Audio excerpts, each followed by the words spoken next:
I'm here with Heather Badt. Let's start over. How do you pronounce your last name? You're perfect. Like bat, like flying bat? Or that. Yes. Or baseball bat? Yeah, either of those. Okay, good. We're here in Philadelphia with Pharma and Patient 2023, put on by Reuters. And Heather is with Cancer Support Community as their chief of staff for like the big cancer support community, right? Yes. So how many employees do you have? We have around 60 full-time employees and another 30 part-time. And then how many affiliates are there with the cancer support community? We have over 190 locations across the U.S. and globally. So for those people that don't know what Cancer Support Community does, can you tell us in kind of a quick? Sure. We support patients and caregivers with psychosocial support for while they're going through cancer treatment and survivorship. And you mentioned how you got started. So tell us how you got started with Cancer Support Community. So in 2016, my husband and I were both diagnosed with cancer a week and a half apart.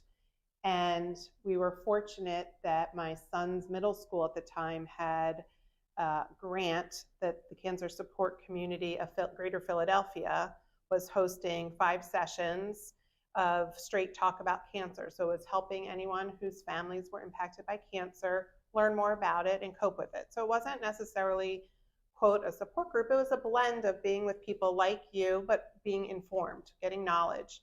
And it was such a powerful experience that came into my home that really changed my emotional energy, being able to shift more to my treatment, because I had a moment specifically, I don't know if you recall moments like this, but I had a moment where I did prepare myself to educate my kids that I was going to be losing my hair because of chemo. It's very difficult to get information as a parent. And I had worked my nerve up and I got all my information. And the minute I started to share the words, my son's reaction was the opposite of what I expected. He's like, "Mom, that's great. That's because," and started to tell me because of what the chemo was doing in my body, which was helping get rid of the cancer. I was like, who is this place that knows to explain this to a kid in that way? Like, I never would have thought of that. So your son went through a program through Cancer Support Community with you and your husband? Nope, on his own. Separately? On his own, at school. So it wasn't an extra activity I had to drive to. It wasn't anything extra burden on me. And so then I said, who is this organization? And I drove 20 minutes and walked in the front door and said, like, tell me about you.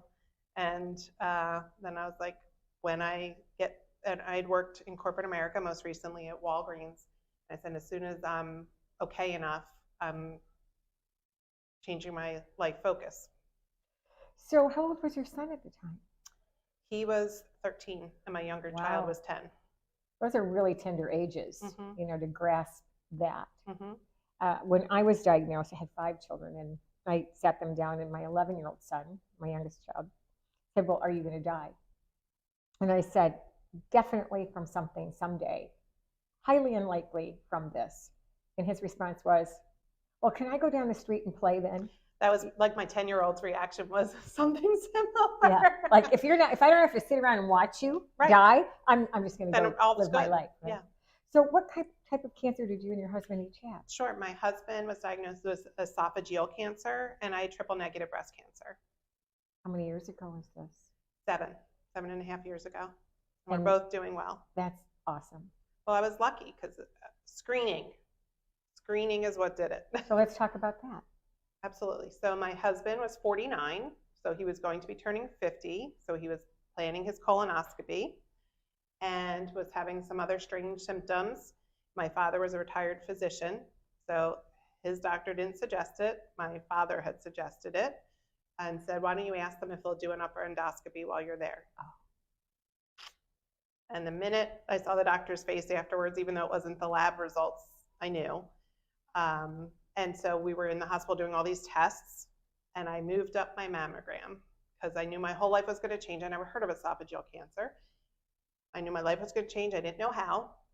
And I said, what's in my control? What can I get off my list? I was like, oh, I can get a mammogram off the list. And I thankfully got diagnosed then in stage 1 triple negative breast cancer, so that I'm here.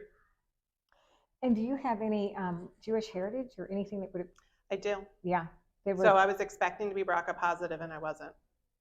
But there is a prevalence of triple negative in the Jewish community, 100%. which is not talked about enough. So you were each trying to care for each other, right? Or how did that Well, work? I'm going to be transparent, and he would say the same thing. I was the caregiver. He was way too sick. Yes, because that's was, a really devastating. Yeah. He was too sick and going through too much with all his treatments and side effects and complications. My treatment was very textbook, and I was fortunate. His was like every horrible side effect and not planned thing that could happen. Yeah, anything that happens in the throat and down here is horrible. And as I mentioned, my husband is recovering from tonsil cancer. So, chief of staff.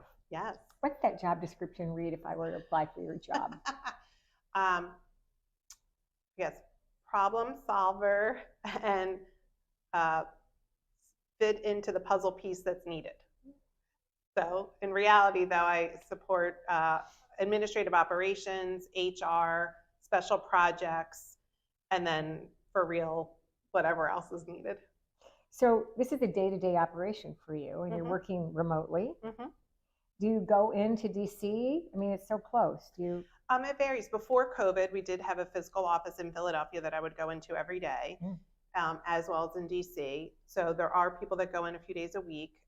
We really try and meet when it's needed in person. So that could look very different. I could go a few weeks and not be in person, and then other times where I am. But I am on Zoom sessions, a lot. What do you like about being chief of staff? Sure. I love problem solving. I love making a difference and knowing that how I'm spending my time was impactful. So being able to do that in the literal sense of what I'm working on each day, but that it's supporting a mission, helping patients and caregivers. So a while back, I was on a call with the University of Michigan, and somebody was on with the Ann Arbor affiliate. And I learned that they have some financial support, some of the things that we do here at Pink Fund, but for anybody with cancer. And I thought that was a lovely thing. Do you see cancer support community getting more engaged in providing financial assistance? I think it depends. Like we've had a variety of different funders of different things. Like early on, COVID, Airbnb had a relationship with us where we were able to help people with free lodging. So it really kind of depends on what kinds of grants and opportunities we have. Our navigation line, though, we have a free helpline that's available by phone or by chat and with 200 different languages. They do have information about all other organizations. So depending on who needs what, if we can literally directly do it or guide them to where they can get types of support that they need is what we try and do. So a lot of patient navigation. I think that patient navigation is so key to treatment adherence and survivorship outcomes that I was thrilled to learn that now it's going to be covered, those fees. Amazing. So I don't know if I have any more questions. Do you have any questions for me? Well, I was so inspired this morning. I loved listening to your talk. Well, thank you so much, Heather, for being here and creating this little video and education for us. I hope we can continue to work together in some capacity. Absolutely. I would love that. Okay.